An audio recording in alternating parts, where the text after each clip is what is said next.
Bonjour à tous, bienvenue dans ce nouvel épisode de Sky Talks, l'émission qui donne la parole aux innovateurs partout dans le monde.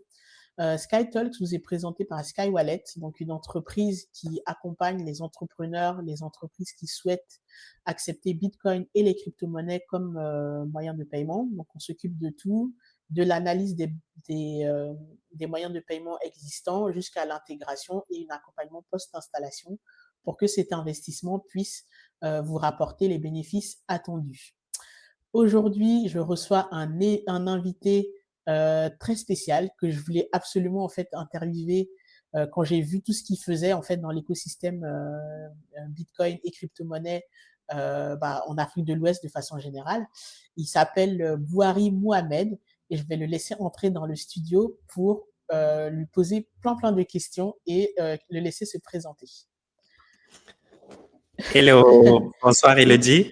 oui, salut Bouhari, comment vas-tu? Je vais très bien, merci. Et toi? Eh ben écoute, super, ça va très bien. Je suis très contente en fait de t'avoir aujourd'hui parce que j'ai plein de questions pour toi. Et puis Merci en beaucoup. plus, sur la dernière vidéo que j'ai faite, en fait, tu avais mis un commentaire que j'ai analysé et je me dis, bah ça tombe bien, je l'interview aujourd'hui, donc on va pouvoir parler de tout ça. Je suis très contente de t'avoir ici aujourd'hui. Ravi aussi Euh, et merci pour l'invitation. Ah bah, avec plaisir. Donc, avant de démarrer, je veux que tu te présentes à nous. J'ai regardé ton LinkedIn, j'ai vu que tu as fait beaucoup de choses. Vas-y, dis-nous qui tu es. D'accord, je m'appelle Boari Mohamed et je suis de nationalité camerounaise, mais résident en Côte d'Ivoire depuis quelques années déjà. À ce jour, ce que je fais au quotidien, c'est juste de créer du contenu pour vulgariser l'écosystème de la blockchain et des crypto-monnaies, et particulièrement du Bitcoin dans l'espace Afrique francophone.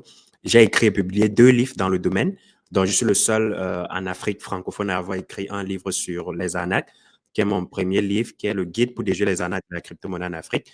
Parce que, bien sûr, on va le voir devant, j'ai connu la crypto-monnaie au travers des arnaques.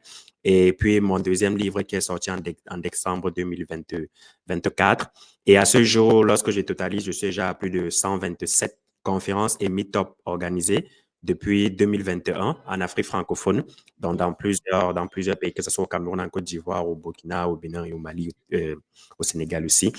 Voilà un peu mon expérience. Et maintenant, ce que j'essaie de faire, c'est que j'ai une boîte de consulting qui permet de pouvoir accompagner des entrepreneurs et des entreprises qui souhaitent intégrer les crypto-monnaies dans leur processus de fonctionnement ou même intégrer la blockchain dans leur processus de fonctionnement. Et à ce jour, on a déjà accompagné quelques entreprises et entrepreneurs en Afrique francophone. Et j'en suis ravi d'ailleurs avec ma structure Blockly.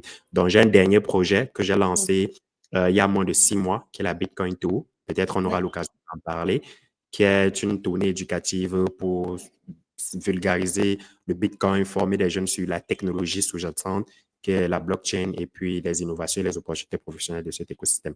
Donc, voilà plus ou moins globalement ce que je fais ici, en fait. Ah, beaucoup de choses et beaucoup de choses très intéressantes. Je ne sais même pas en fait par où commencer tellement il y a de choses, mais c'est bon, on a 1 heure ensemble, donc j'aurai l'occasion de te bombarder de questions. Moi, je t'ai connu en fait parce que justement j'ai vu des posts en fait sur le Bitcoin Tour à l'université de Cocody. J'ai vu que tu as réuni vraiment, on va dire, pas mal de personnes, des Mhm. intervenants en fait de qualité. Donc, je me suis dit, il fallait absolument en fait que je discute avec toi parce que je suis très intéressée en fait de savoir comment vit l'écosystème en fait crypto, Bitcoin en fait, mais même blockchain de façon générale en Afrique francophone. Comment les gens en fait l'utilisent, par exemple les entreprises en fait que tu as accompagnées, comment ils l'utilisent? Est-ce que c'est plutôt pour le paiement, l'investissement, la spéculation? Les gens font quoi en fait avec les crypto-monnaies? D'accord. En fait, il faut comprendre que l'Afrique francophone a un système un peu beaucoup particulier parce que Ouais. les mentalités ne sont pas pareilles avec que ça soit en Europe ou bien même les anglophones de l'anglo-saxonne. Nous, ici, on est un peu particulier. Ce qui fait que la plupart des gens ne s'intéressent pas à la technologie, au medium exchange, comme Bitcoin est venu avec comme projet, mais beaucoup de gens s'intéressent plutôt à l'aspect spéculatif, gagner de l'argent. rapidement, faire des profits. La plupart des gens s'intéressent à ça. Maintenant, en tant qu'éducateur, lorsque tu comprends ton écosystème, un peu comme moi, tu sais Mhm. maintenant comment est-ce que tu peux faire pour t'y prendre. Ça veut dire quoi? Tu sais un peu quel type de message tu dois passer pour rassembler les gens. Je prends un Mhm. exemple. Tu prends un thème pour dire, par exemple, que la blockchain dans la traçabilité du cacao en Côte d'Ivoire. Si tu organises un événement dans ça, tu auras 5 personnes. Tu n'auras pas assez de monde. Mais par contre, si tu dis, venez faire x10 dans votre investissement Bitcoin, les gens vont venir massivement. Maintenant, quand tu comprends comment tu peux faire pour attirer les gens, lorsqu'ils viennent et que tu utilises le bon message pour les attirer, lorsqu'ils arrivent, tu peux maintenant les mettre dans le banc et leur faire comprendre qu'en réalité, voici comment ça fonctionne. Dans la plupart des gens, je ne vais pas dire l'entièreté, mais la grande majorité, pour se dire la vérité, s'intéresse au côté spéculatif, au côté investissement. Maintenant, il y a toujours une minorité maintenant qui se concerne, je vais dire, qui s'intéresse beaucoup plus au volet technologique, à l'adoption, à l'utilisation. Et dans le cas particulier maintenant des entreprises, la plupart, ce n'est pas pour l'investissement parce qu'ils vont se dire, ah, c'est risqué, etc. Mais certains préfèrent plus accepter comme moyen de paiement parce qu'ils savent qu'il y a peut-être des clients au niveau du Pakistan, de l'Inde, etc. Et peut-être c'est très difficile pour eux de faire des recouvrements de ce côté avec le système traditionnel. Donc maintenant, ils peuvent utiliser les crypto-monnaies, en l'occurrence peut-être des stablecoins ou alors des stable SaaS dans le Bitcoin pour recevoir des paiements dans leur structure en fait. Donc pour eux, c'est beaucoup plus le volet moyen de paiement, moyen d'échange, mais pour les particuliers, c'est beaucoup plus sur le côté spéculatif, gagner de l'argent rapidement. Lorsque je parle des particuliers, là, je parle là des plus jeunes. Ok. Maintenant, à côté aussi des autres particuliers, on a d'autres personnes qui sont beaucoup plus réfléchies, qui ont peut-être déjà construit un capital financier assez solide. Ils cherchent, par exemple, des trucs qui sont beaucoup plus sécurisés par rapport à la banque dans le but de pouvoir battre l'inflation. Donc, ces Ok. personnes vont venir te voir avec une idée de conserver leur capital et de préserver leur valeur. Donc là, maintenant, ils seront beaucoup plus ancrés à pouvoir non seulement épargner sur des valeurs sûres, mais aussi à faire une sorte d'investissement long termiste, en fait.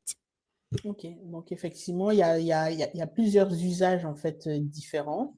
Il y a Exactement. ceux qui veulent spéculer, donc les jeunes qui se disent bah, c'est un moyen de faire x10 et de prendre 150 dollars et de le transformer en des millions. Il y a ceux en fait bah, qui sont établis, donc beaucoup en fait le font aussi en Europe hein, en se disant bah, Bitcoin c'est un moyen de, comme tu disais, battre l'inflation ou de conserver son pouvoir d'achat, donc qu'ils l'utilisent comme investissement. Donc côté Exactement. particulier, en fait, on est plutôt sur le côté investissement, réserve de valeur, conservation du pouvoir d'achat, là où sur les entreprises, et on est plutôt sur le côté, en fait, la vraie utilité, en fait, de pourquoi Bitcoin a été créé, ou même les Exactement. stablecoins, c'est vraiment les utiliser dans les échanges internationaux. Exactement. Et bon, je te pose la question, même si j'ai déjà la réponse. Est-ce que ces entreprises-là, tu vois qu'elles ont fait un gain au niveau de leur marge, au niveau de leur efficacité, en fait, dans les échanges qu'elles ont avec leurs partenaires internationaux depuis qu'elles ont implémenté, en fait, les paiements en Bitcoin? Yeah, bien sûr, 100%. Il y a une très, très grande progression. Avant même que, pour un petit témoignage, avant même à l'heure où tu es entré dans le call et que j'étais par téléphone, j'étais en train de discuter Ouais. avec un ami au Cameroun. Il est dans la ville de Ngaoundéré. Il me racontait une petite anecdote qui a eu lieu aujourd'hui même.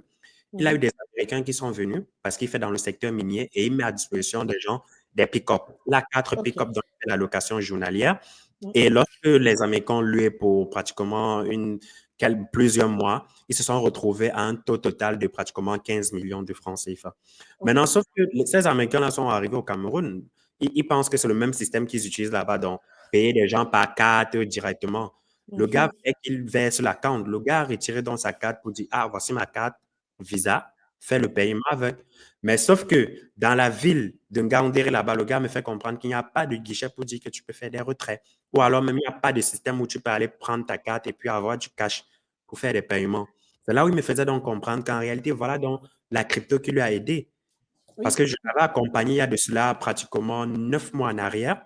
Parce qu'on est ensemble depuis, mais je lui parlais toujours de la crypto, ne voulait pas comprendre en fait.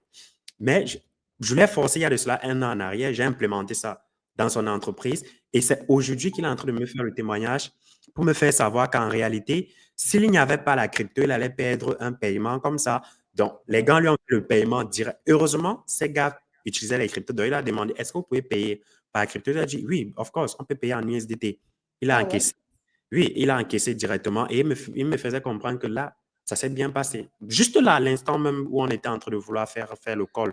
Donc, pour dire qu'il y a un gain rapide et des témoignages comme ça, il existe des centaines de milliers. Parfois, tu rencontres des entrepreneurs. Dernièrement, j'ai eu un entrepreneur ici qui voulait faire des achats en Suisse, mais il avait l'habitude de passer par le système bancaire. Maintenant, c'est quand Ouais. le système bancaire a commencé à lui faire des bêtises qu'il s'est retourné vers moi parce qu'il a vu certains de mes posts sur LinkedIn et il a voulu faire des paiements là-bas à hauteur de pratiquement 100 000 euros. Mais sauf que sa banque ne voulait pas parce qu'il y avait peut-être, je ne sais pas, des soucis qu'ils avaient. Mais Ouais. grâce au système qu'on avait implémenté dans son entreprise pour envoyer et recevoir des fonds par crypto, il a pu faire son paiement en toute sécurité, en toute transparence. Et ce qui est magnifique, c'était que c'était instantané par rapport au virement bancaire qui peut prendre 24 heures à 48 heures, soit 72 heures, dépendamment des montants, et puis des Ouais. banques également, quoi. Donc, il y a un gain de temps énorme. Je vais dire, c'est indescriptible. Pour eux, en tout cas, c'est pour des entrepreneurs ou alors des entreprises, c'est the place to be, quoi, en termes de Ouais, paiement. donc l'impact en fait il est concret. Ouais.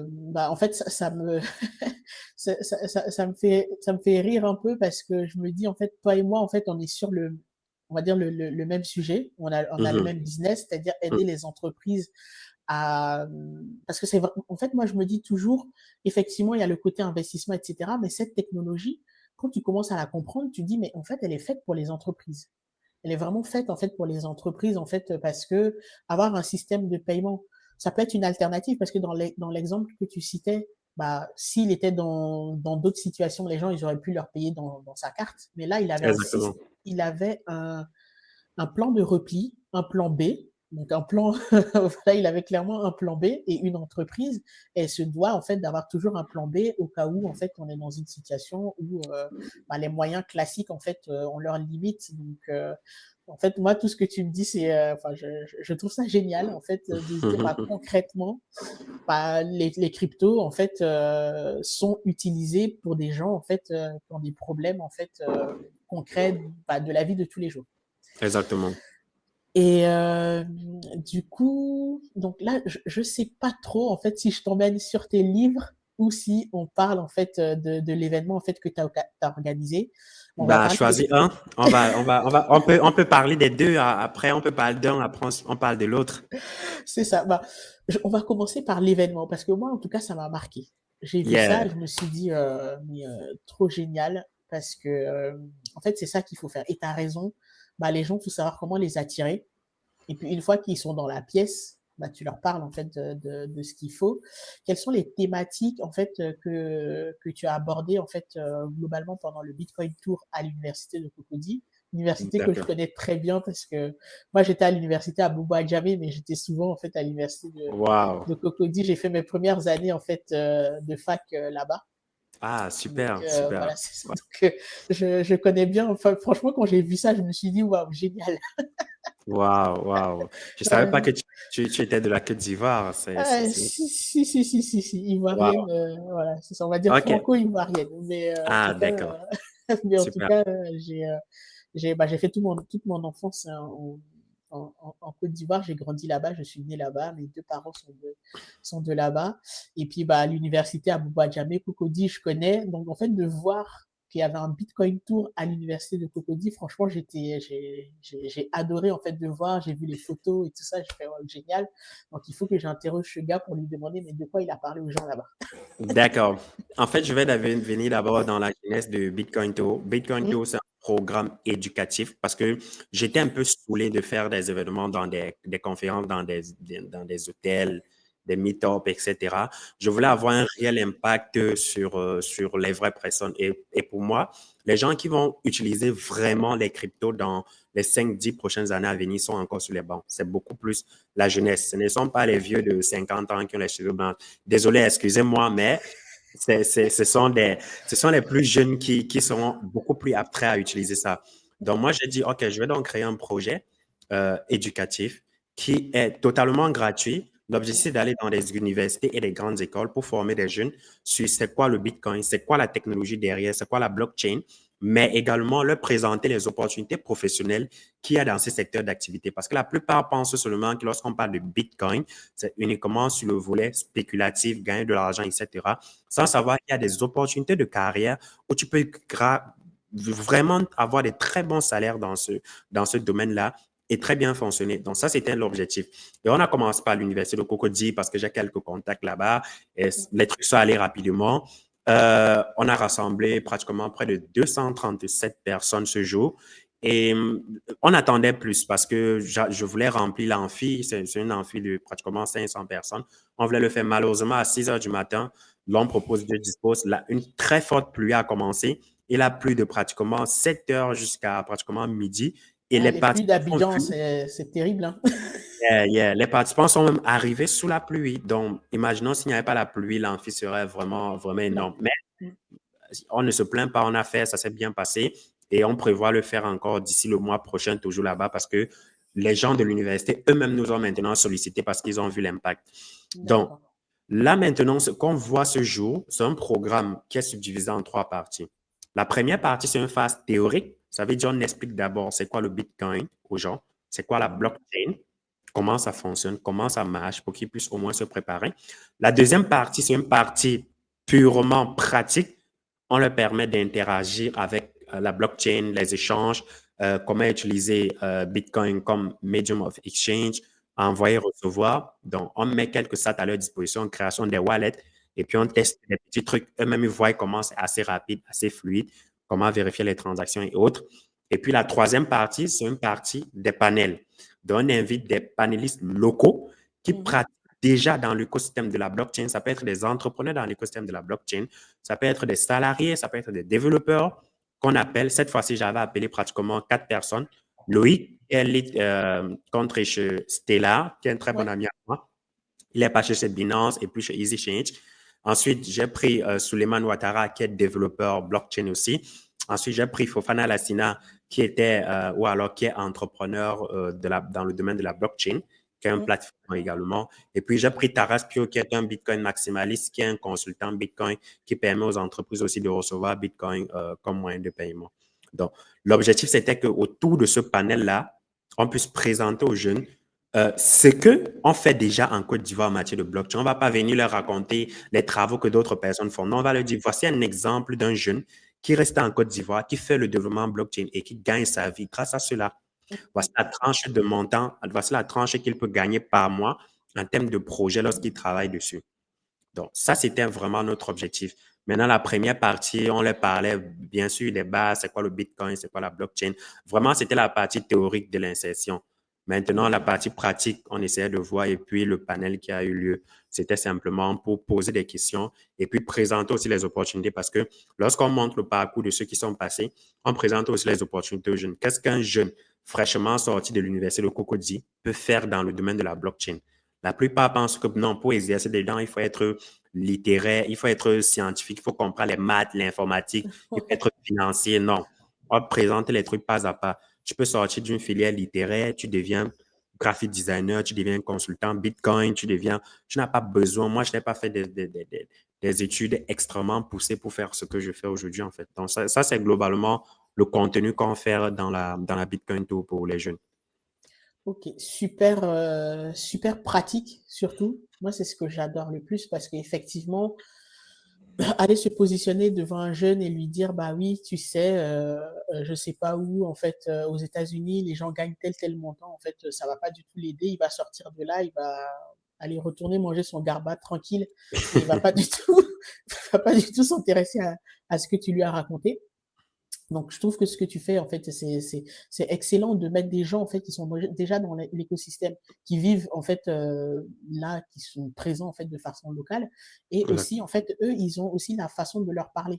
Donc, comme tu disais, c'est important, en fait, de comprendre le langage, en fait, des personnes avec qui tu veux parler pour pouvoir mieux les adresser. Donc, c'est vraiment super. Et du coup, en fait, est-ce que après ça, comment ça se passe? Est-ce qu'il y en a qui viennent te voir en te disant, bah, ce que tu m'as dit, ça m'a intéressé, donc je vais aller plus loin dedans. Comment je fais en fait pour me former en tout cas là-dessus? Ouais, Qu'est-ce qu'il y a comme suite en fait après l'événement? Ok, en fait, il faut comprendre qu'il y a, en termes de témoignages, c'était énorme, plus que ce que je ne m'attendais. L'impact était réel. Ça se sentait même avant dès qu'on a fini l'événement, même avec les photos, les gens disent, j'ai changé de paradigme sur Bitcoin. Tout ce qu'on m'a raconté sur Bitcoin jusqu'à présent, c'est du mensonge. Tout ce que j'ai entendu sur la blockchain jusqu'à présent, c'est du mensonge. Une fille qui faisait comptabilité m'a carrément avoué qu'à partir de maintenant, elle va se concentrer sur le domaine de la blockchain parce qu'elle peut réellement exercer là à l'intérieur. Donc, l'impact était réel en fait. Et là, on voyait on voyait le changement dans la tête des gens. J'ai un jeune carrément, depuis, il m'a dit comment est-ce qu'il fait pour évoluer. Et puis, notre rôle aussi, c'est parfois de donner l'information parce que la plupart n'ont pas l'information. Quand quelqu'un a au moins une bribe d'information, c'est facile pour la personne de continuer à chercher. Mais quand tu n'as même Tout pas à encore fait. l'information, ça veut dire que tu ne sais même pas que ça existe. C'est vrai, Donc, c'est vrai, c'est vrai. nous, quand on fait ça donc maintenant, il y a d'autres à qui on a par exemple donné des pistes pour des livres, il y a d'autres qu'on a donné des pistes pour des personnes à suivre, il y a d'autres qu'on a donné des pistes pour des plateformes à aller apprendre gratuitement, par exemple Mm, Plan Bit Network, qui est une plateforme où tu peux apprendre gratuitement sur du Bitcoin, sur plein de sujets différents. mm, On a donné plein de ressources à la plupart d'entre eux. Et maintenant, l'objectif avec la Bitcoin Tour, la Bitcoin Tour, ce n'est que la face visible que les gens sont en train de voir.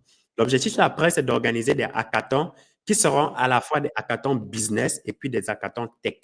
L'hackathon tech, pour ceux qui veulent vraiment coder sur la blockchain, qu'on mhm. va former, on va donner je vais dire, des projets à développer vraiment. Et le côté business, pour ceux qui veulent faire dans le côté consulting, un peu comme toi, un peu Mm. comme peut-être d'autres personnes qui ne sont pas sûrement sur la partie tech. Donc ça, Bitcoin, tout, ce n'est que la phase visible. C'est parce que c'est la première. On ne peut pas tout faire à la fois. Ah Donc, ouais. une fois qu'on est passé pour la première fois, on est passé pour la deuxième fois, on peut organiser maintenant un hackathon business et un hackathon tech. Tech pour les développeurs et business pour tous ceux qui seront en consulting, tout ce qui a trait à l'audit, contrôle, tout ce qui va dans ce sens du côté de la blockchain et puis du Bitcoin pour des entreprises, en fait. Donc, c'est un peu ça. OK, donc en tout cas, c'est vraiment tout un, on va dire un programme en fait, qui démarre en fait par cet événement, mais vraiment il y a une vision long terme de pouvoir en fait, créer encore plus d'émulation, d'apporter en fait, des Oui, ressources en fait, oui. C'est un peu ça. En fait, l'idée, c'est que d'ici peut-être les 2 prochaines années à venir, ou bien pourquoi pas peut-être d'ici l'année prochaine, si tout se passe bien, qu'on puisse avoir les ministères qui disent, OK, on va intégrer ça dans un programme scolaire. scolaires. Ouais, ça doit être un programme scolaire, en fait.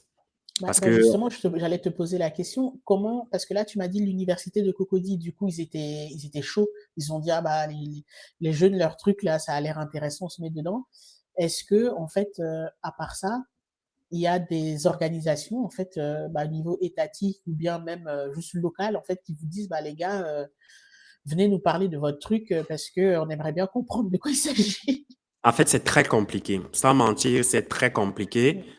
Pour un projet pareil, les gens ne peuvent pas imaginer, quoi. Je veux dire, les gens vont voir les photos, mais ne vont pas savoir ce que peut-être nous, les porteurs de projet, on endure. On endure Ouais, c'est un clair. refus. Je vais dire, j'ai marché fatigué au ministère, j'ai fourni tout ce qu'il fallait. Ils ont vu ma crédibilité. Mais ils ont dit, OK, peut-être la prochaine édition, on va vous accompagner, on va transmettre ça au ministère de l'Éducation supérieure, on va, sans problème. Le plus drôle dans tout ça, c'est que même des établissements nous refusent. Je Ouais. prends l'exemple. Normalement, la tournée devait finir en fin avril, voire fin mai. Mais sauf que jusqu'à présent, les universités, même qu'on avait déjà booké avec les dates, après, ils ont refusé. Parce que Ah ouais. peut-être ils ne trouvaient pas d'intérêt, peut-être pour eux, ça semblait abstrait. Je prends un simple exemple encore, je te dis la vérité. Mm. On a eu un call avec le directeur d'une école à l'université, à l'INPHB. Ah oui, Oui, quand même. l'université polytechnique, Félix Je, co- Houphouët-Boigny. je connais bien. Oui. Et, et pendant le call, le directeur était chaud. Le directeur de l'école en question était chaud. Je ne vais pas citer le nom de l'école en question. Il était chaud. Tout était bien. Ils ont aimé le programme, tout ce qu'on a présenté. Mais parce que son sous-directeur a eu une mauvaise expérience avec une plateforme d'investissement qui parlait ou alors qui annonçait le nom des crypto-monnaies, en fait, les gars m'ont décliné totalement et ont refusé. Le sous-directeur m'a carrément dit durant un call, tout ce que vous faites, Monsieur Boiry, c'est de l'arnaque. Vous êtes là Oh pour là préparer la là. tête des jeunes, pour leur dépouiller de l'argent. Et dans le programme de présentation qu'on fait aux jeunes, en aucun cas, on ne parle d'investissement. En aucun cas, je vais dire, même les panélistes que j'appelle, je leur fais comprendre que les gars, dans vos interventions, vous ne devez pas parler des investissements. Nous, on est là pour parler de la technologie aux jeunes, pas de Mhm. l'investissement. Ce n'est pas notre cible en matière d'investissement. On est là pour parler de la technologie. J'ai même envoyé le programme qu'on devait distribuer à leurs jeunes. Ils n'ont plus jamais répondu. Tout simplement parce que le sous-directeur avait eu une mauvaise expérience avec les soi-disant plateformes d'investissement en ligne qui prenaient le nom des cryptos. Donc, c'est assez compliqué. Jusqu'à présent, on avait deux universités qui étaient déjà bookées. Je dis même l'université de Korogo était bookée. Mhm. Mais quelques temps après, la présidente a fait comprendre que non, qu'elle ne peut plus accepter que ses enseignants seront en congé, les étudiants. On a Ouais. compris, voilà, on a compris tout ça et puis on est resté tranquille. Et c'est dommage, pourquoi? Parce que ça nous ralentit. On a la volonté de le faire. Et le plus difficile, c'est que on a trouvé des sponsors. J'ai des partenaires, j'ai des sponsors. Tout ce qu'on vous demande, c'est de nous donner l'accès aux élèves, Aux aux étudiants étudiants, ouais.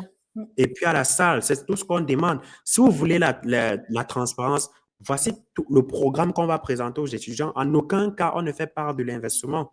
On parle de la technologie. On les fait interagir avec la technologie. On les présente les opportunités professionnelles et puis nous, on part. Parce que c'est un truc qui nous tient à cœur. On n'a pas eu la chance d'avoir des trucs comme ça. Donc, on s'est dit peut-être c'est notre façon de contribuer, d'avoir de l'impact. Mais je peux t'assurer que ce n'est pas du tout évident. Pour des organisations, jusqu'à présent, on n'a pas eu d'organisation qui nous ont appelés pour dire que venez nous parler de vos trucs là. Pas du tout. Au contraire, même d'autres établissements, on envoie les documents, on envoie les photos, les rapports même, avec des preuves à l'appui, bah, sans retour, sans relâche. Et ce qui est marrant, c'est que, voilà, ça ralentit l'écosystème, quoi, Bah, en honnêtement. fait, quand j'écoute ça, en fait, je me dis ce qui va arriver à ces établissements-là, en fait, c'est que à un moment donné, ils vont se faire dépasser, en fait, tout simplement parce qu'à un moment donné, il y en a qui vont ouvrir la porte. Il suffit d'une seule porte, en fait, ouverte. Tu vois, là, l'université de Cocody, ils ont ouvert la porte. Ils ont vu qu'il y avait un événement, en fait, d'impact. À un moment donné ou à un autre, en fait, tout ça, ça va prendre de l'ampleur, ça va forcément être visible. Et au final, c'est eux qui vont vous courir, en fait, je pense, après. En tout cas, je te le souhaite et c'est ce que j'espère. Par exemple, en fait, ici, en Europe, il y a des écoles qui sont spécialisées, en fait, où ils ne font que ça, en fait, de former des gens sur la blockchain et l'intelligence artificielle. Bah, parce que c'est des cursus en fait, on va dire assez spécifiques et donc bah, leur business, model, il fonctionne bien parce que, bah, il y a des gens en fait, bah, comme moi je me suis formé dans une école comme ça, qui s'appelle Alira et bah, on ils sont spécialisés en fait, là-dedans, donc ils sont très forts en fait dans ce qu'ils font parce qu'ils ne font que ça et puis ça marche. Donc Wow. voilà, on risque de se retrouver, je pense, en fait, vu ce que tu me décris, à des écoles comme ça, en fait, bah, que ça soit en Côte d'Ivoire ou même au Cameroun, qui font que ça. Et puis, bah, pour former vraiment les jeunes, parce qu'il y a un besoin, en fait, il faut que les gens puissent, pour que la technologie elle puisse bien prendre, bah, faut pas qu'on ait un seul Boiry Mohamed, il faut qu'on en ait 10, 15, Ouais, 100, bien 20. sûr, bien sûr, bien sûr. Voilà, c'est ça qui sont capables d'évangéliser aussi et de porter le message encore Un peu plus haut. voilà, un peu plus haut. Bah, du coup, j'avais prévu une question en fait, pour toi et ce que tu me dis, ça donne le ton de se dire dernièrement, en fait, quand j'ai vu que le Bhoutan avait miné du bitcoin et qu'aujourd'hui, ils sont en train d'être, à fond dedans, en fait, en se disant, bah, on fait un pays où les gens peuvent payer en crypto, en fait, partout. On rajoute, en fait, du bitcoin dans les caisses de l'État. Je me suis dit, bon, on parle des États-Unis, le Salvador, et cetera, mais là, on parle d'un pays, en fait, d'un petit pays, entre guillemets. Donc nous, nos pays africains, pourquoi il y en a pas un en fait qui se dit bah moi aussi je veux mettre là-dedans. Donc ma question en fait, même si j'imagine déjà la réponse, c'est est-ce que tu penses qu'un jour un pays comme la Côte d'Ivoire ou même le Cameroun va se mettre à miner en fait du Bitcoin au niveau de l'État ou acheter en fait du Bitcoin comme le Salvador? OK, c'est une très, très belle question. Et un instant. Mm,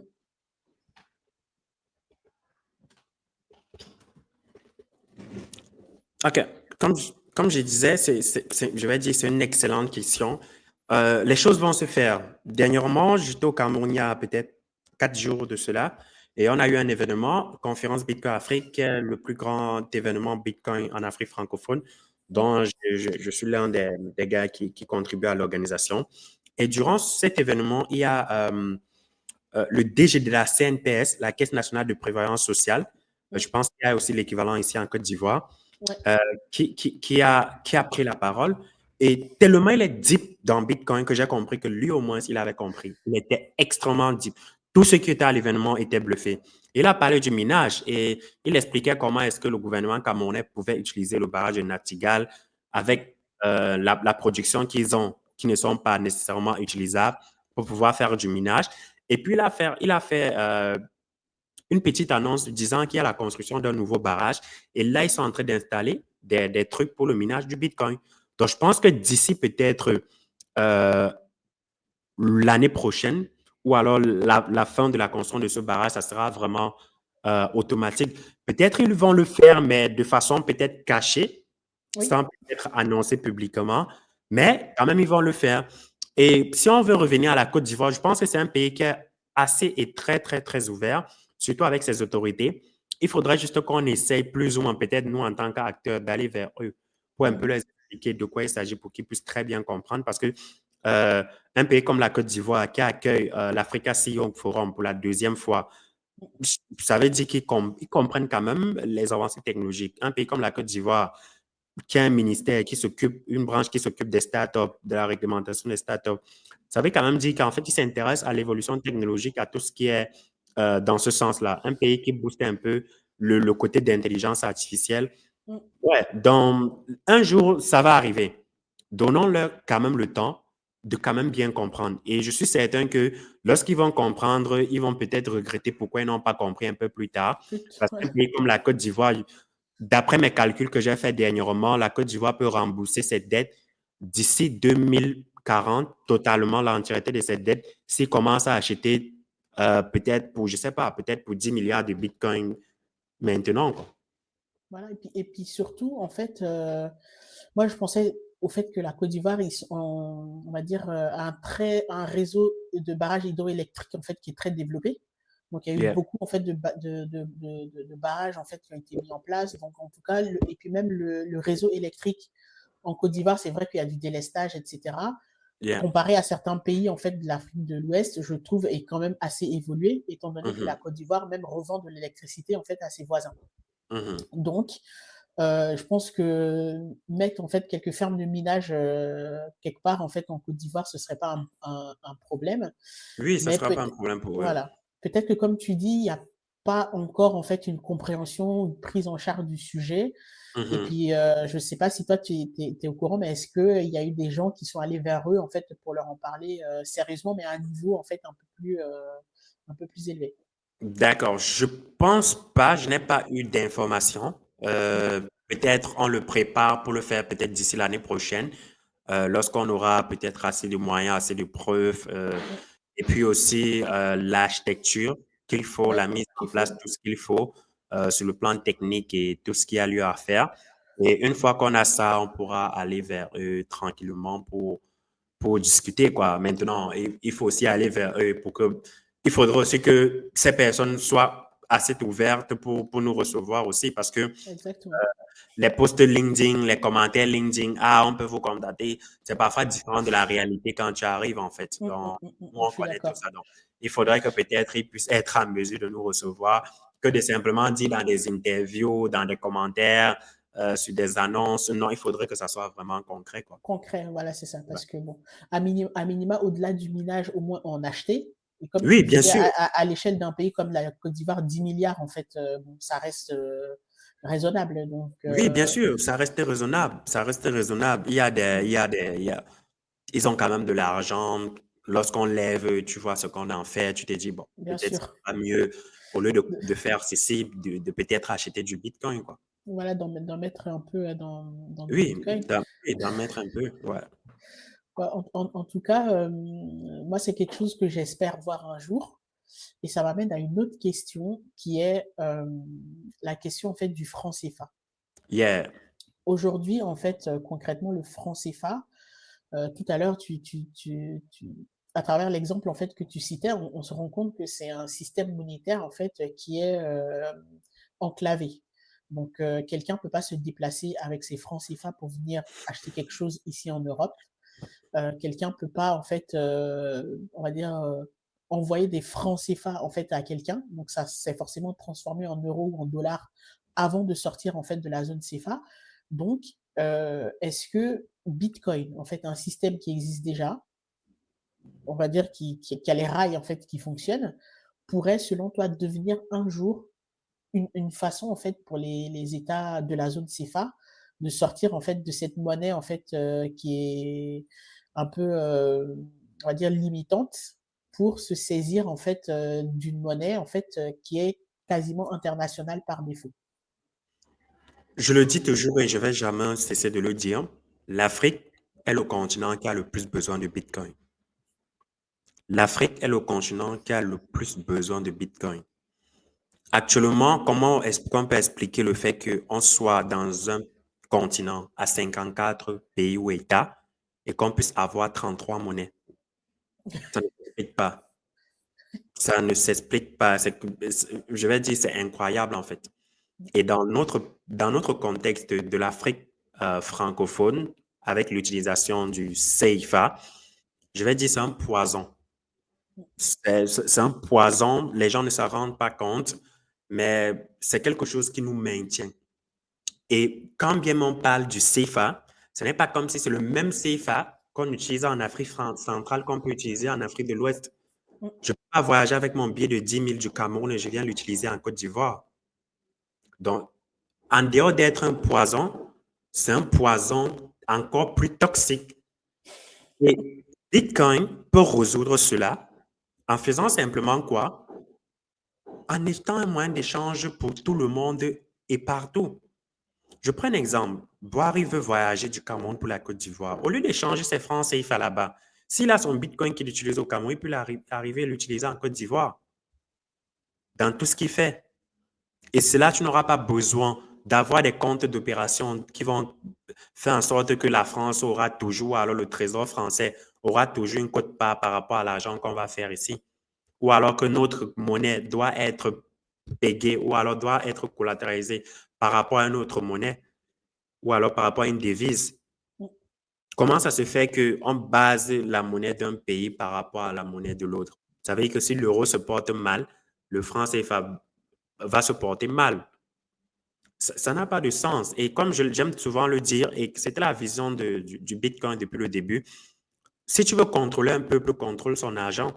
Mhm. Sans argent, tu ne peux rien faire. Qu'est-ce que tu peux faire de nos jours sans argent?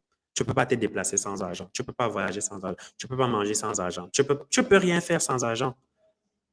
Donc, si à un moment donné, on contrôle ton argent, on contrôle ton système de fonctionnement, la façon avec laquelle ton argent fonctionne, et on t'impose une certaine façon de le faire. Parce que ce n'est pas comme si on a créé le franc CFA, vous donner, et puis vous donner la liberté de pouvoir faire de ça ce que vous voulez. Non. Mhm. On vous a donné le franc CFA, et à côté de ça, on vous a tenu par un cordon ombilical en vous imposant comment est-ce que vous devez faire pour l'utiliser, comment est-ce que vous devez faire pour fonctionner, comment est-ce que vous devez faire pour créer, les mettre en circulation et tout ce qui va dans ce sens-là. Et quand tu vois tout cela, avec ce que Bitcoin vient proposer, peut-être ça ne peut pas être la solution ultime, mais nous, pour l'instant, on a quand même besoin d'un truc pareil. On a besoin d'un truc pareil, en fait. Et je pense que ce qui fait que ça retarde en Afrique francophone, c'est parce que les gens n'ont pas ouvert les yeux. Les gens ne comprennent pas le poison du franc CFA. Les gens ne comprennent pas comment ça fonctionne, comment ça marche, la genèse du franc CFA, comment est-ce que c'est né, à quel point c'est relié à la France et particulièrement à l'euro. Les gens ne comprennent pas. Si les gens commençaient à comprendre comment ça fonctionne, et c'est le moyen par excellence de comprendre Bitcoin.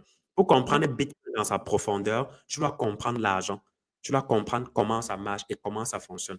Et surtout dans notre écosystème ici, avec des politiques monétaires et des politiques bancaires qui sont extrêmement catastrophiques, tu vas comprendre qu'en réalité, nous n'avons que besoin d'une monnaie qui est, un, décentralisée, deux, échangeable partout, trois, incensurable, quatre, que n'importe qui peut l'utiliser facilement et qui ne peut pas se créer comme on veut. Parce que de nos jours, on se lève, tu passes sur le site de la BCAO. Il y a émission de tel montant. Tu passes sur le Mmh, site de la BIAC. Il y a émission de tel montant. On crée l'argent comme on veut. Après, on va nous parler de stabilité monétaire. Mais sauf que cette stabilité-là, on le ressent dans quoi? Dans nos paniers au quotidien. mmh. Tu vois, maintenant, bientôt, on ne va même plus vendre la boule d'attiqué de 100 francs. Partout, mais la majorité des endroits où tu passes, on dit attiqué, c'est combien? La boule, c'est 200. C'est 200, ouais. Et encore, moi, quand je vivais, on pouvait acheter pour 50. C'est On pouvait impossible. acheter pour 50, pour 25. Là, c'est terminé. C'est terminé, quoi. Et Mmh, bientôt, on n'aura même plus pour 100 francs. La mmh, majorité des endroits où tu passes, il n'y en a même plus pour 200. Parfois, il y mmh, a des à Coco du où tu arrives, tu dis portion d'attiqué combien? On te dit 500. mmh. C'est dû à quoi? C'est dû à leur impression monétaire, l'inflation qui est en train de sévir. Après, ils vont nous parler de 2%. Non, il ne s'agit pas de 2% d'inflation. On parle de la zone entière ou alors d'un pays comme la Côte d'Ivoire à 5,5% ou à Ouais. 6,5%. Donc, du coup, ça devient un poison. Et on ne peut pas fonctionner toujours avec ça. Si tu veux arranger cet écosystème, si tu dois arranger l'argent, tu dois arranger la façon avec l'argent, avec laquelle l'argent fonctionne. Notre argent est énormément biaisé et gâté. Ce qui fait que il nous faut une solution, en fait. La plupart de nos problèmes viennent du fait de notre argent, de notre Mmh. monnaie. C'est ça le véritable problème. Comment tu peux imaginer qu'on a le franc CFA au Cameroun, on a le franc CFA en Côte d'Ivoire, mais envoyer de l'argent de la Côte d'Ivoire, du Cameroun pour la Côte d'Ivoire est extrêmement compliqué. Comment expliquer cela? Si tu veux envoyer de l'argent de la Côte d'Ivoire pour le Cameroun, tu es obligé de payer pratiquement 4, 5, 6% de frais. C'est Comment du ça se vol. fait? Pourtant, c'est le même franc CFA. Ça, Mmh. c'est de l'arnaque organisée. Voilà, c'est ça, c'est du vol autorisé. Oui, oui, ça, c'est du vol auto et c'est légal, là, en Ça, c'est fait. légal, du vol légal. Oui, c'est légal. Personne ne voit ça. Mmh, C'est légal. Donc, ça veut dire que pour les gens, c'est normal. mmh. Donc, le sujet vraiment de la monnaie du franc CFA, ça, c'est un sujet vraiment. Et je pense que peut-être c'est quelque chose qui fait peur, par exemple, aux autorités, parce qu'avec la BCAO, sinon, pourquoi jusqu'à présent la BCAO ne s'est pas réellement prononcée de façon stratégique en ce qui concerne les sujets liés aux cryptoactifs ou aux Oui, cryptos? j'allais en venir en disant que, bah, parce que en fait, le constat que tu fais, en fait, moi, j'ai fait le même en commençant à m'intéresser, à Bitcoin, parce que le sujet du franc CFA, je m'y étais intéressé avant.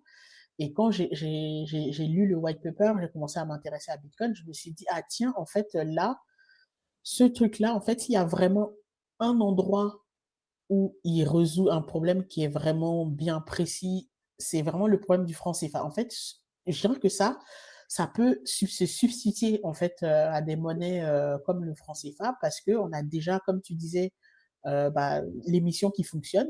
On a le réseau Bitcoin qui fonctionne, donc la monnaie, elle est émise. Elle circule en fait de façon décentralisée. Elle est accessible en fait, bah, via internet. Donc quelqu'un qui a son portefeuille, il peut l'utiliser. Et puis surtout, l'inflation en fait, est contrôlée. Et Exactement. puis, ce qui est une caractéristique importante, je pense, pour nos États et même pour le développement de nos entreprises, il y a aussi ça, en fait. Parce il y a l'inflation, mais le développement de nos entreprises, c'est bah, de pouvoir commercer avec le monde, en fait, sur une monnaie, en fait, qui est internationale. Parce qu'aujourd'hui, tu es obligé de passer par l'euro ou le dollar, hein. Si tu es une Exactement. entreprise, voilà, tu peux pas faire autrement. Donc, Bitcoin, effectivement, moi, je le vois bien en alternative au franc CFA. Maintenant, d'un point de vue politique, effectivement, comme tu dis, bah, on a vu le Salvador, même le FMI a commencé à leur dire, on va vous donner de l'argent si vous rétro-pédalez en fait sur votre décision. Donc j'imagine qu'un jour, si un pays africain se dit, bah, maintenant Bitcoin a cours légal, il y a tout le monde qui lui tombe dessus, y compris en fait l'armée, quoi, parce que c'est un Peut-être précaré, un quoi. jour, le Burkina sera peut-être l'un des premiers pays, parce que quand même, avec un président aussi vif, actif, Mm. euh, je pense peut-être le Burkina sera peut-être l'un des premiers pays en Afrique francophone à le faire.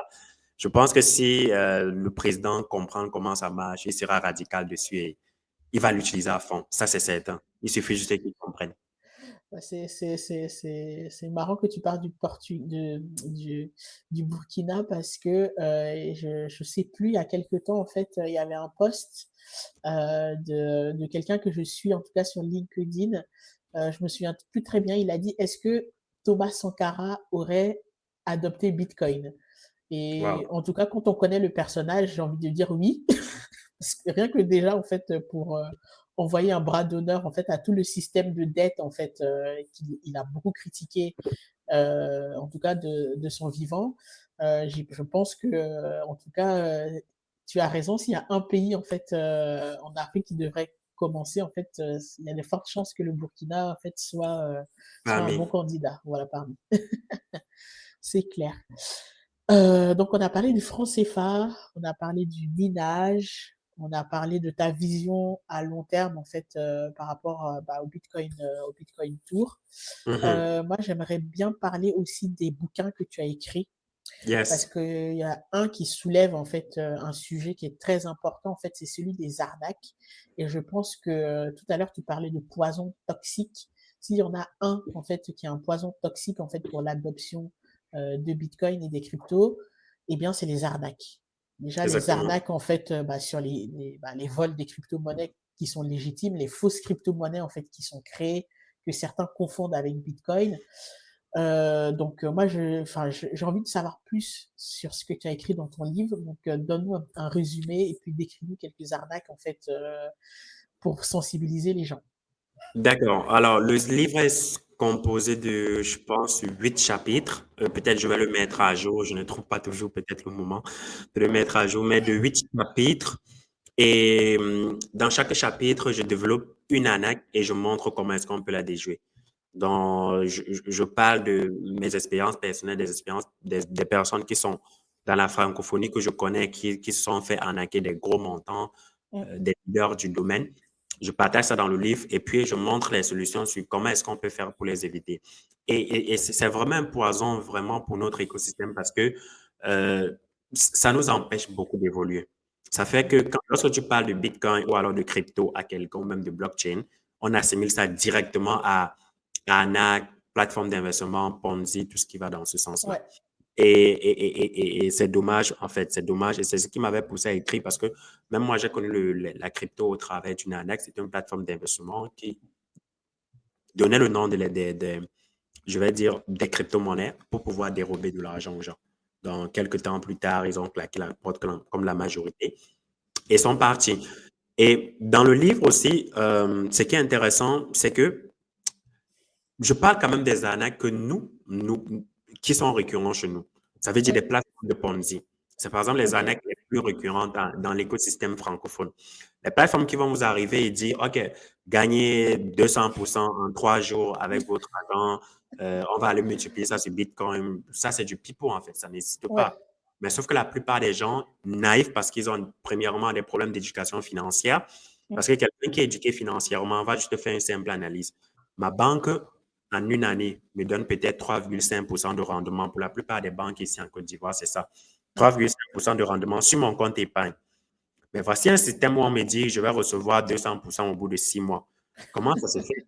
Comment est-ce qu'ils vont multiplier cet argent-là? C'est quoi le modèle économique? Comment est-ce que ça fonctionne?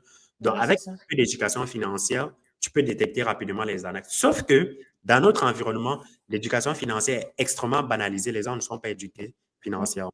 Ce qui fait donc que ces arnaques marchent énormément ici chez nous parce que la plupart des gens ont du cash à la maison et ne savent pas peut-être quoi en faire ou alors la plupart sont à la recherche de l'argent rapide et de ouais, l'argent facile. exactement, c'est ce que j'allais Ouais. dire. Il y a des gens qui recherchent en fait, pouvoir gagner de l'argent très, très rapidement parce qu'ils ont beaucoup de problèmes. Ils voient pas comment s'en sortir en fait, Yeah. dans la vie. Donc là, j'affiche, hein, c'est bien ça, hein, je l'ai Yeah, bien. oui, c'est ça. Le Voilà, c'est guide. ça. Guide pour déjouer les arnaques de la crypto-monnaie en La Afrique. crypto. Mmh, Donc, ouais. Et, et du coup, puisque les systèmes de Ponzi, c'est la majorité de ce qui est connu, j'en parle dans le livre parce que c'est par là que je suis en fait passé. Et d'accord. lorsque tu comprends, lorsque tu vois un peu comment ça fonctionne, comment ça marche, et que tu le décris à la plupart des gens vont maintenant commencer à mieux faire attention, à mieux prendre leur garde lorsque les systèmes pareils vont arriver. Ils vont beaucoup, ils ne vont plus être précipités à pouvoir investir. Donc, hormis ça, j'ai également parlé des arnaques aux influenceurs, des Ah arnaques oui. aux formations et aux influenceurs. Parce que la plupart des influenceurs dans notre écosystème qui parlent de trading, de crypto, d'investissement, la plupart à 90%, ce sont des arnaqueurs. Parce que soit peut-être ils font du marketing pour vous vendre peut-être des produits, des services, des livres, ou alors même parce qu'ils vont profiter derrière vous à travers des parrainages qu'ils vont faire sur des plateformes où vous allez vous inscrire et puis eux, ils vont toucher d'énormes commissions pour aller vivre leur belle vie. Donc, j'en parle également et je montre, j'explique en fait comment ça marche, que ce soit dans les arnaques aux formations, les arnaques aux influenceurs, les arnaques aux codes promo, aux codes marchands, tout ce qui va dans ce sens-là. Je l'explique dans le livre. Et puis, une autre catégorie aussi, je parle de l'arnaque à l'usurpation d'identité. Donc, on va par exemple voir Elodie qui fait du très bon contenu. Les gens vont prendre ta photo pour créer des canaux Telegram Ouais. avec, inviter les gens. Puisque tu as déjà une certaine crédibilité, ils vont demander à ces gens-là de leur donner de l'argent pour qu'ils puissent investir. Et lorsqu'on les donne, ils n'ont plus jamais une trace de cet argent, quoi. Cet Moi, argent, par voilà. exemple, je ne peux pas compter le nombre de personnes qui viennent vers moi se plaindre que ah, j'ai eu à donner l'argent à telle personne pensant que c'est toi. Moi, je dis toujours aux gens, je ne vais jamais vous écrire pour vous proposer des services d'investissement, jamais, pour rien au monde. Donc, si quelqu'un le fait, ce n'est pas moi. Il y a des gens qui ont eu à prendre ma photo, faire des visuels, chercher des gens sur Facebook, avoir des gens. J'ai eu une personne qui a eu le plus gros montant, c'était pratiquement combien? C'était 17 000 $ Oh là là. que les gars ont eu à dérober parce que le gars me Mm, faisait, il me suivait, il pensait que c'était moi, mais c'était pas moi, c'était juste un faux canal Telegram qui mm. usurpait de mon identité, en fait, pour ça. Donc, j'en parle également parce que c'est un truc qui marche extrêmement ici bien chez nous. Et j'en parle aussi des arnaques de phishing, que ce soit des mails, des messages, avec peut-être Binance te dire que vous avez peut-être gagné 100 $, clique sur ce lien. Pourtant, en réalité, ce n'est pas Binance. Quand tu cliques, ça te redirige sur un portail écran. Quand tu as Ouais, tes informations, il récupère ça en c'est back-end. fini. Se connecter et vide ton compte. Donc, j'en parle également. Voilà quelques arnaques que j'en parle un peu plus dans mon livre. J'en parle également des arnaques physiques. Ça veut dire que ce soit des agressions, des kidnappings, Mm. sur des personnes comme nous. Moi, j'ai eu à faire face à cela. Euh, c'était, Waouh. oui, c'était même dans mon propre pays, c'était au Cameroun, dans la ville de Douala. Donc, Mm. les gens pensaient que quand on marche avec les cryptos, ou alors quand on parle de crypto, on marche avec directement, peut-être dans la main. Non, même Ouais, et pas. qu'on en a sur nous. Même parfois dans le téléphone, peut-être il n'y en a pas. On peut le garder dans les hardware wallets à la maison, mais Mhm. peut-être pas dans nos téléphones. D'ailleurs, aussi ça qui font partie des risques et des arnaques et que je dévoile quand même dans le livre. Dans le livre. Mhm. Bah oui, parce que là, en fait, ici, en France, ça devient en fait tellement populaire en fait que ça fait peur en fait les personnes qui sont liées de près ou de loin à l'univers des cryptos qui se font enlever. Bah, d'ailleurs, aujourd'hui où on tourne en fait Aujourd'hui, cette vidéo, effectivement, la fille d'un dirigeant en fait d'une plateforme crypto en fait qui se fait enlever en plein milieu de yeah, Paris, hein. yeah, Donc les gens ils yeah. viennent avec des cagoules et tout pour enlever les gens. Donc effectivement, ça fait peur. Il faut faire très attention en fait justement quand on parle de crypto-monnaie. D'un côté, on se dit bah il n'y a pas assez de travail en fait qui est fait pour vulgariser, pour que les gens en Le fait domaine. voilà Exactement. voilà, c'est ça qu'ils aient confiance, parce que pour qu'ils aient confiance, bah, tu es obligé de montrer ta tête, de dire, bah, Exactement. me voici, je suis très fier de faire partie de cet écosystème-là, je me montre, donc j'explique aux gens pour qu'il y ait de la confiance. Bah, tu vas, Exactement. comme dans ton cas, tu vas dans des universités, etc. Mais d'un côté, en fait, tu te dis, tu comprends les gens qui te disent, bah, vivons cachés, vivons heureux, parce que bah, tu te mets en danger, en fait, en faisant ça, en voulant, en fait, Aider les porter, gens. en fait, voilà, aider les gens, porter cette nouvelle au plus grand monde. Donc, ça fait quand même peur. Et bah, où est-ce qu'on peut se procurer ton livre? Parce Alors, que je pense que c'est très intéressant que les gens puissent y avoir accès. d'accord. Ceux qui nous suivent ici peuvent simplement m'écrire peut-être sur LinkedIn. Je vais peut-être leur envoyer un lien du site où ils peuvent payer directement en ligne, que ce soit par crypto, que ce soit par mobile money, par carte bancaire ou bien par carte de crédit, dépendamment OK. de ce qu'ils veulent. Sur mon profil, c'est ouvert à tout le monde. Vous pouvez simplement me laisser un message ou encore sur ma page Facebook ou dans l'un de mes commentaires sur YouTube. OK. Peut-être de toutes les façons, je vais t'envoyer peut-être des liens que tu pourras Oui, installer. je vais mettre les liens dans la description. D'accord, sans problème. Je vais t'envoyer Mm. des liens et puis tu pourras les mettre dans la description. Que ce soit des personnes qui veulent me suivre sur LinkedIn, Boari Mohamed simplement, sur TikTok aussi. Je crée beaucoup de contenu aussi de ce côté-là. Ah, OK. Bah, moi, je suis pas sur TikTok, Ah, j'avoue, je me limite à LinkedIn, parce que, c'est déjà compliqué de comprendre les codes d'un réseau social, donc souvent, ouais. je me dis: «Bah, je me concentre dessus et un peu sur Instagram». Mais, Mhm. bah, je pense me mettre sur TikTok aussi, rien que déjà pour suivre les contenus parce que j'ai découvert qu'il y a aussi du très bon contenu sur TikTok. Yeah, Donc, je yeah. je vais aller te suivre, sur TikTok et je mettrai le lien aussi dans la description, C'est un problème. C'est Boari Mohamed simplement sur TikTok. Donc, vous sur allez tomber TikTok. sur ma vidéo. OK, ça marche. Donc, effectivement, le livre, bah, tu as écrit aussi un 2e livre, tu m'as dit? Oui, oui, ça c'est un livre que j'ai écrit dernièrement parce que j'avais beaucoup de gens qui me demandaient, ah, Boari, je suis débutant, je ne sais pas par où commencer dans la crypto. Donc, je voulais vraiment écrire un truc pour débutants qui peut Mmh. se lire en 5 jours, en 7 jours maximum et faire leur premier pas. Donc, le livre s'appelle Investir dans les crypto-monnaies, ton guide pour investir en 7 jours. Donc, c'est un OK. guide pratique vraiment.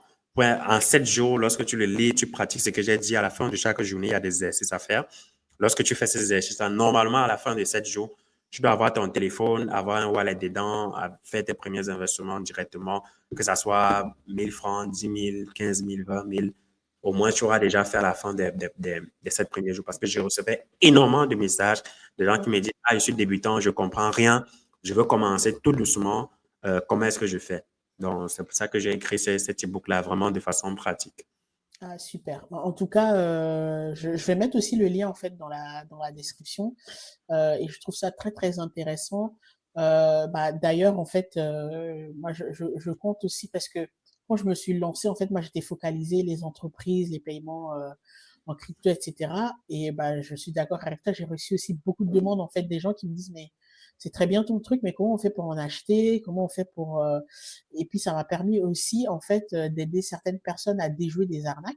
Yeah, wow. Donc des gens, en fait, qui me contactaient en disant: «Bah, moi, je me suis intéressé à ça», et puis il y a cette plateforme, en fait, qui m'a contacté, qui m'a dit: «En fait, il faut que je mette, 200 € et puis après, il faut que je mette 13 000 € en fait, pour pouvoir, acheter des crypto-monnaies», et puis tu creuses la plateforme, en fait, tu vois que c'est complètement, en fait, Tu frauduleux. fous. Ouais. Donc, je pense que pour combattre aussi les arnaques, c'est bien de faire du contenu pour expliquer aux gens, en fait, bah, comment en acheter, et puis avec des plateformes, en fait, qu'on a déjà testées, qui sont solides, et puis, comment transférer sur leur wallet. Donc, Exactement. c'est du très bon contenu, je vais partager aussi, et puis, bah, je pense que je t'inviterai, bientôt sur une série de contenus que je prépare justement parce que j'ai envie de faire un espèce de tour du monde. Bah, OK. faut que je trouve les gens dans des pays, mais avec des vidéos, de se dire, bah, en Côte d'Ivoire, par exemple, comment j'achète, en fait, mes premiers bitcoins. Ah Au ouais. Cameroun, comment j'achète mes premiers bitcoins. Dans tel pays, OK. comment j'achète mes premiers bitcoins. Et je me dis, bah, faut faire un truc comme ça, en fait, assez universel parce que dans chaque pays, ça change, en fait. Yeah, exactement, c'est Voilà, vrai. ça, C'est vrai. c'est pas la même chose.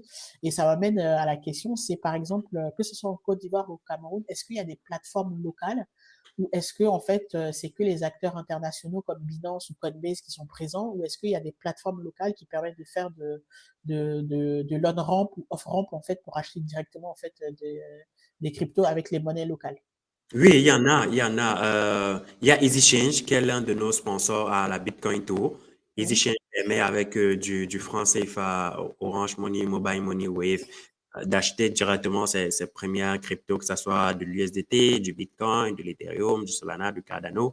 Mmh. Bref, sur la plateforme, ils permettent de le faire. Ils sont là depuis pratiquement, je pense, 2018-2016, si j'ai bonne mémoire. Ils sont quand même là depuis pas mal de temps et ils sont quand même fiables. C'est l'un Mmh. de mes sponsors et j'utilise également ça.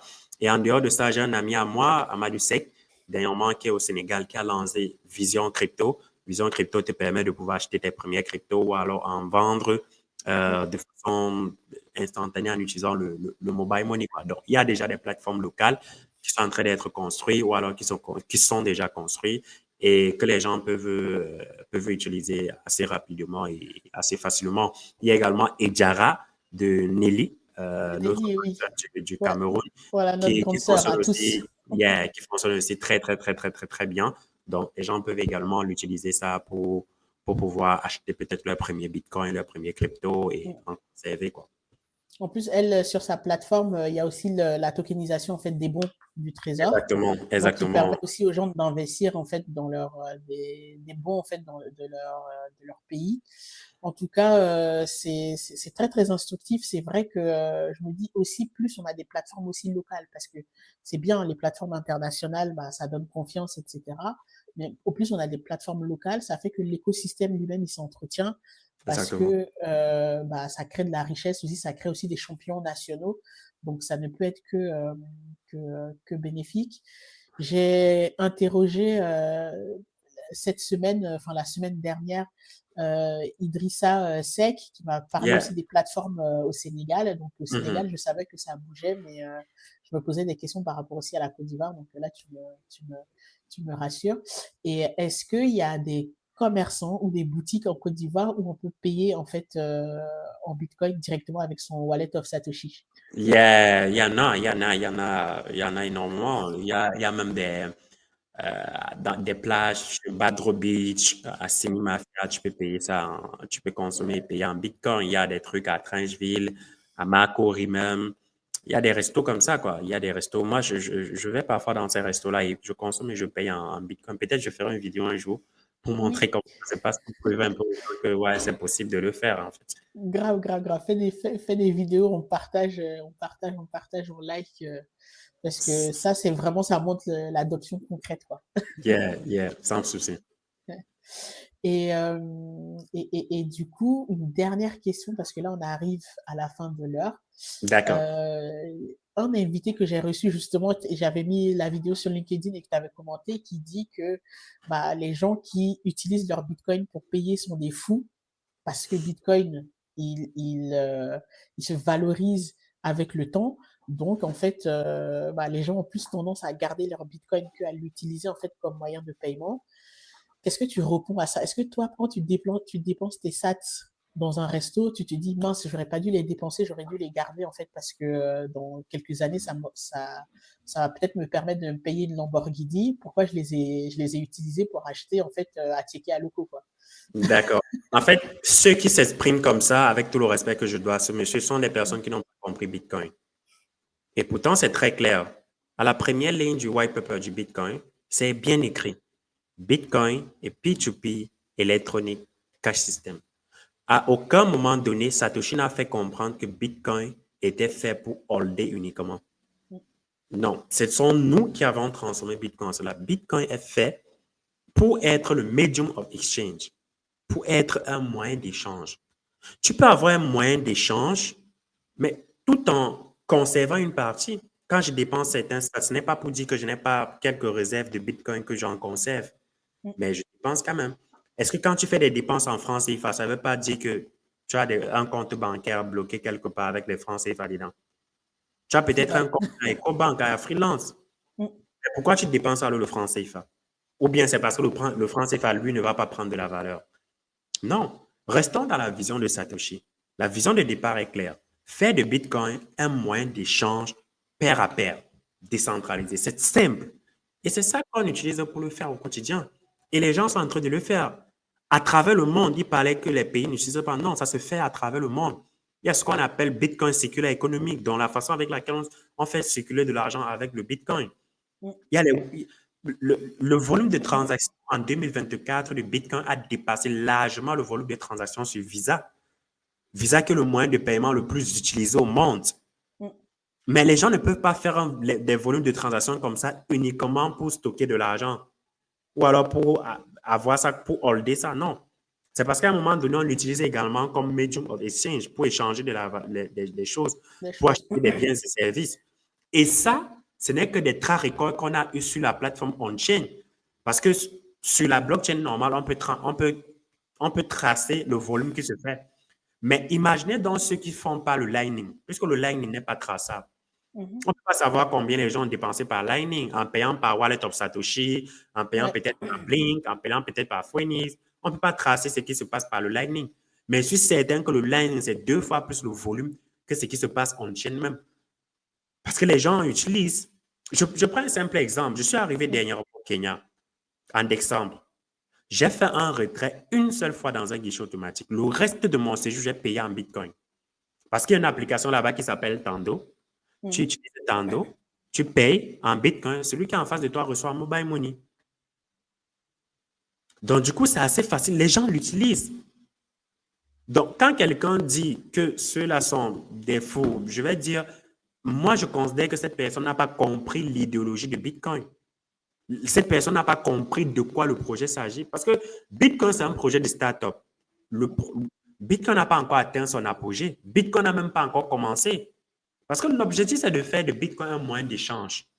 Ça veut dire que tout le monde doit commencer à recevoir Bitcoin, un peu comme tu sors généralement, tu pars, tu payes avec ta carte ou alors tu payes avec ton mobile money. Les gens doivent commencer à utiliser Bitcoin de la même façon. C'est ça le projet Bitcoin. Et plus le temps passe, les gens sont en train de l'adopter. Et c'est en Bien train de sûr. se faire progressivement. Les paiements se font en Bitcoin, les billets d'avion se bookent en Bitcoin, les restaurants se bookent en Bitcoin. Les gens le font en fait à travers le monde. Peut-être cette personne se focalise uniquement sur le côté holding. Quand tu dépenses quelque chose, tu l'utilises au quotidien, c'est un moyen d'échange. Tout comme je suis en train de payer la loco de la femme à côté en payant en Satoshi, il y a quelqu'un qui va venir payer mon livre aussi ou alors acheter mon livre en payant en Satoshi. Ouais, Donc, d'où le côté économie circulaire dont oui, tu... c'est de l'économie séculaire. Donc, je dépense et puis ça entre, ça tourne. Mais cela ne veut pas dire que je n'ai pas une réserve peut-être à côté pour conserver, mais j'utilise quand même comme moyen d'échange, en fait. Pas que je vais juste acheter et laisser, non. Ou alors pas que les 100 sats que je suis en train de dépenser maintenant vont valoir 10 000 sats ou alors 10 000 dollars. Non. Je dépense et puis ça entre. Donc, il y a des gens qui vont venir voir Elodie, ils vont dire, OK, Elodie, implémente-nous ce système de la blockchain dans notre entreprise. On va te payer peut-être en Bitcoin. Ah oui, et puis moi, c'est Ouais, que ça, hein. oui, voilà. Et puis, il te paye. Et il te paye. Et puis, toi, un jour, tu arrives ici en CI, tu dis, OK, je vais passer une semaine à Assini. Je pars à Badro, je me bronze un peu au soleil. Je bois un peu de caviar. Et puis, tu finis, tu payes en SAT. C'est tout. Mais en rentrant, oui, en rentrant peut-être là, tu as peut-être sorti ton e-book, peut-être sur le chemin du retour, tu vois une notification, quelqu'un vient de payer ton e-book en payant en SAT. Mais c'est entré. C'est clair. Ça sort, ça entre, mais tu as quand même peut-être une réserve que tu conserves chaque mois de côté parce que c'est également une façon de conserver de la valeur en fait. Je vais dire, c'est un peu déplacé de croire que ceux qui l'utilisent sont des fous en fait. Parfois, c'est con de penser que ce sont les autres qui sont cons. Les gens ne sont pas cons. Tout le monde ne peut pas être con, en fait. C'est clair. Bah, en tout cas, moi, j'avais adoré enfin, l'interview que j'avais fait avec lui parce qu'effectivement, il avait une vision aussi. Et je me dis, c'est bien de se challenger. Yeah. Parce que c'est vrai que, en fait, quand bah, moi, j'ai un business là-dedans, donc mon avis, il est clair, en fait, sur le sujet. C'est qu'à un moment donné, on va y arriver à l'utilisation comme moyen de paiement. C'est indéniable. Et je pense que s'il y a des cryptos qui devraient rester, en fait, ça va être Bitcoin et les stablecoins qui Yeah. sont ce qui vont tourner sur Ether et les autres, en fait, peut-être que, enfin, en tout cas, Ce sont des l'écosystème va bien. shitcoins. Ce sont des Voilà. shitcoins. Bon, je vais pas employer le terme shitcoin, mais en tout cas, je sais qu'il y aura une épuration en fait de l'écosystème. Mhm. Et je pense que les stablecoins, moi, je trouve qu'ils ont une utilité. Ouais. Bitcoin aussi a son utilité. Bah, et puis de toute façon, c'est l'usage en fait qui va faire, hein. Donc les gens vont utiliser, donc ça va rester. Donc je pense que Bitcoin et ce qui va faire rester Ethereum, en fait, ça va être les stablecoins en fait qui vont tourner dessus et quelques peut-être autres blockchains en fait bah, qui vont vivre grâce aux stablecoins. Enfin, bon, parenthèse, en fait, voilà, ça c'est mon avis, ma vision en fait de l'écosystème. Mais j'aime toujours interroger les gens qui pensent différemment pour savoir en fait ce que eux ils ont en fait en tête Yeah. et puis en fait aussi challenger en fait mon avis parce que souvent dans l'écosystème il y a des gens qui ont un avis bien précis et puis c'est un peu compliqué de discuter avec eux mais donc j'avais trouvé intéressant en fait d'avoir quelqu'un qui a cette vision on va dire un peu extrême en fait pourtant c'est un gars qui a du bitcoin aussi hein, mais qui se dit bah vraiment le côté réserve de valeur et puis surtout en fait avec l'arrivée des ETF. Mhm.